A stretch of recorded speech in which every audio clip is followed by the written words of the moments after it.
Monsieur le ministre des Finances, mu ngi ñàkk tooy xepp si wax ci bor bi et il y a de quoi, pourtant il fait pas chaud dans la salle, monsieur le ministre, mais il y a de quoi. La dette du Sénégal pour cette année ñu ngi war a servir la dette à hauteur de 5 milliards 261 millions 561 679 980. 5 milliards. 5 000 milliards. 5 000 milliards. 261 millions et suivant. Suñuy recette, total recette, c'est 6 188 milliards. Maanaam mënoon nañu jël recette yi yépp fayee ko bor bi moom donc la cay des matul 1000 milliards. Premier trimestre bi bor bi mi ngi ci 1938 milliards boo ko dajeel boo ko tasee wàllu bor intérieur bi c'est 762 milliards bor extérieur bi 1175 milliards. Deuxième trimestre bi mën naa ko faram fàcce waaye day gudd lii mooy ndono gi bi nga xam ne gars yi bëggatuñu ñu wax ko. Il faut que yéen parlementaires yi il faut que les cadres les intellectuels parce que débat bi mënuñu koo gaaw a suul ndax moo arrangé nit ñi mais tout part de là mooy lan nga fi fekk ak lan nga mën a demee. su ma jëfee comparaison ñoom bi ñuy egsi 2012 l'encours de la dette bi nga xam ne moom la régime bi fi jógoon bàyyi c'était 2704 milliards ñoom ñu ngi ñu bàyyil 23 666 milliards l'encours de la dette mooy ful nañ ko 10 boo seetee loolu ñoom ba ñuy donn 39% du PIB la ñu doonoon ci dette bi 39% ci PIB mooy alalu réew mi yépp boo ko dajalee bor bi fanweer ak juróom-ñeent la woon ñoom ñu bàyyil ñu fi 119% du PIB loolu ngeen fi bàyyi de c'est-à-dire dañoo posé ne réew mi ba ko piégé ko ba kenn xamatul ñu ba ko lii c'est des statistiques du lu ma inventé mi ngi fii ci ministère des finances ku dem génne ko soo xoolee ñun suñu encours de la dette ma ne 23 milliards 666 ñoom ñu doon noon juste à peine 2700 milliards kon lii mooy dono gi ñu déclaré woon 75% 74% de taux d'endettement ñu ñëw gis 119%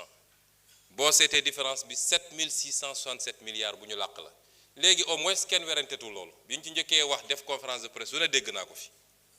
lu ne mais tey kenn mënul taxaw ne bor bu ñu làqoon amul 7667 milliards fan la ñu dugal 7667 milliards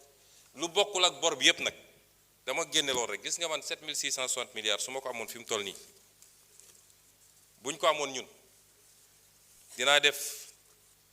des projets yoo xam ne ça change définitivement xar kanamu koom-koomu réew mi définitivement su ma amoon loolu dinaa def le grand transfert d'eau pour 700 milliards dinaa def le réseau gazier du Sénégal nga xam boo ko defoon tey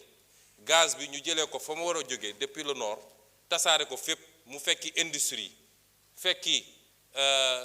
centrales yi fekki lépp loolu li muy changé ci réew mi kenn xamul nu mu toll immédiatement le pays devient compétitif les entreprises se délocalisent nga liggéey dinaa def les agropoles dans leur nouvelle version pas seulement ay bâtiments pour def de l'industrie mais ñu commencé ci production dinaa def les agropoles dinaa terminer l'agropole sud pour 186 milliards dinaa def l'agropole centre pour 304 milliards dinaa def sax les autres agropoles dinaa def le pré-Ferlo nga xam ne boo ko defoon tey tout le Ferlo changé ndox mi baawaan fu ne pour 330 milliards dinaa def dinaa jël le port de Ndayane li nga xam ne mooy les infrastructures maritimes communes pour 250 milliards au lieu ma koy taylay bitim réew dinaa ko defal sama bopp. dinaa def l'extension de l'aéroport AIBD pour 305 milliards, les logements sociaux pour 405 milliards, SENTER yokku autorail bi yóbbu ko ba Thiès dinaa ko def ci loo xam ne du weesu 400 milliards. waaye mun naa def lenn ci loolu def benn projet boo xam ne c'est le projet le plus structurant mooy Yaakaar Teranga ma defal ko saa bopp. J'ai besoin de 4500 milliards. Je fais Yaakaar Teranga. On donnera l'énergie à 60 francs le kilowattheure aux Sénégalais et aux industriels. Imaginez l'impact de ces projets-là sur la société. Où est-ce qu'ils ont mis l'argent? Duñ ma ne Diamniadio la ñu gas tabax ay immeuble wala ci ay stade lañ ko def wala. Et c'est ça li tax man mënuma d'accord ak ñu bëri ci li ñu bëgg parce que lii wax nañ ko Sénégalais ñu ngi leen ko wax saa su ne te teewul malgré tout on a fait des efforts mais balaa may ñëw ci loolu cette dette elle est odieuse dafa am lu ñuy wax la dette odieuse parce qu'elle a été contractée en tout cas pour une partie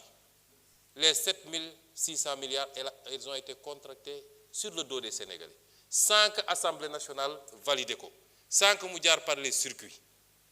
C'est une responsabilité extraordinaire mais ñun bu ñu bëggee changer réew mi bu ñu bëggee demander aux Sénégalais ñu def ay sacrifices. La question c'est pourquoi les étudiants patienteraient, pourquoi les commerçants, les syndicats, etc. bu dee ñun lii lépp am na ba pare ñu ko def ne fi fang dara fekku leen fi kuñ ci jàpp sax ñi ngi pexe nuñ koy génne kuñ ci jàpp sax suba ngoon ñi ngi pexe naka lañ koy rëccalee mu dem. dossiers yi yëpp ngeen dégg amuñu man daan ko wax de awma ci benn yaakaar boo moytul France lay mujje xam ngeen ndax lan te loolu moo tax nag problème am parce que amoon na fi première alternance am fi deuxième alternance ñu ne CREI traque des biens fan la mujje fenn te pourtant et c'est le lieu de féliciter les corps de contrôle de ce pays, l'IGE, la Cour des comptes, la CENTIF, qui font un travail extraordinaire, documenté, très précis. Mais su ma waxee ñu ne day critiquer du ma dugg ci ñenn du ma tudd ñenn ñi mais dossier bu dem ñu yàq ko 2 ans mënuñu génne benn dossier te yàlla xam na ni dossier fort yenu la loolu mooy problème Sénégal et c'est pourquoi les Sénégalais n'accepteront pas de patienter am na lu si suñu part de responsabilité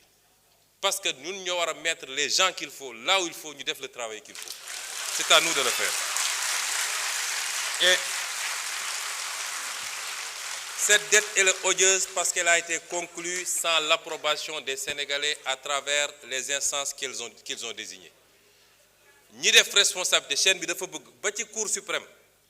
sur la dette extérieure c'est la Cour suprême moom mooy génne